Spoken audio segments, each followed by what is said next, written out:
सो अगर आप लोग प्लान कर रहे हो एक नया पीसी बिल्ड करने का और आपका बजट भी अगर लिमिटेड है 30,000 रुपीज़ के आसपास, तो ये वीडियो शायद आपके लिए हो। इस वीडियो को एंड तक ध्यान से ज़रूर देखना। इस वीडियो में मैं आपको बताने वाला हूँ कि मैंने कौन से पार्ट्स चूज़ किए हैं इस 30,000 रुपीज़ की बिल्ड के लिए। साथ ही साथ वीडियो में दिखाए गए सारे पार्ट्स की लिंक आपको नीचे डिस्क्रिप्शन में मिल जाएगी, तो उनको आप चेक कर लेना। अगर आपको परचेस करने तो उन लिंक्स का यूज़ करके आप अपने पार्ट्स को परचेस कर सकते हैं। इसके अलावा अगर आप AMD पे ना जाकर इंटेल पे बिल्ड करना चाहते हैं तो उस बिल्ड की भी लिंक मैंने नीचे डिस्क्रिप्शन में दी हुई है, उसको भी आप लोग चेक कर लेना। अगर आप इंटेल पे बिल्ड करना चाहते हो उन पार्ट्स को यूज़ करके आप खुद की इंटेल की भी बिल्ड बना सकते हो, या फिर आप इन पार्ट्स को यूज़ करके खुद की AMD की भी बिल्ड बना सकते हो।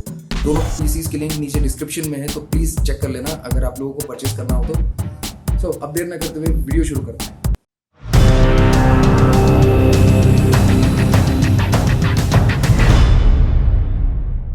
तो प्रोसेसर के लिए यहाँ चूज़ किया है Ryzen 5 3400G। ये 4 कोर 8 थ्रेड्स के साथ आता है और इसमें हमको Vega 11 का ग्राफिक्स भी देखने को मिल जाता है। सो आपको एक्सटर्नल ग्राफिक कार्ड बाय करने की बिल्कुल ज़रूरत नहीं है। और इसके साथ मदरबोर्ड की पेयरिंग के लिए चूज़ किया है Gigabyte का P450M मदरबोर्ड। और रैम के लिए हम लोगों ने यहाँ चूज़ किया है हाइपर की एक्सेलरेट गेमिंग रैम, ये 8GB की स्टिक है। और स्टोरेज के लिए हम लोगों ने यहाँ चूज़ किया है WD की M.2 240GB की SSD। इसके साथ हम लोग इसमें डालेंगे 1 TB की Seagate की हार्ड ड्राइव बड़ी फाइल्स के लिए। और पावर सप्लाई हम लोगों ने यहाँ चूज़ किया कूलर मास्टर की MWE 550 वॉट्स की पावर सप्लाई। मैंने बड़ी पावर सप्लाई इसलिए चूज़ की है बिकॉज मैं नहीं चाहता हूँ कि हम लोग जब इसमें अपग्रेड्स करें आगे जाकर तो उनको कुछ प्रॉब्लम और इशूज़ हो, इसलिए मैंने अभी से इसको फ्यूचर प्रूफ रखा हुआ है। और कैबिनेट के लिए हम लोगों ने यहाँ चूज़ किया है चिप्ट्रॉनिक्स का GX 1000 PC केस।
तो ये थी 30,000 रुपीज़ की पीसी बिल्ड। तो वीडियो अच्छी लगी हो तो लाइक कर देना। अगर आपको कुछ सजेशन हो, कुछ क्वेरीज हो, तो आप नीचे कमेंट्स में मुझसे पूछ सकते हैं। इसके अलावा मेरे सारे सोशल मीडिया के लिंक्स आपको नीचे डिस्क्रिप्शन में मिल जाएंगे, और बिल्ड कैसी लगी ये भी आप नीचे कमेंट्स में मुझे बता सकते हैं। Till then, signing out.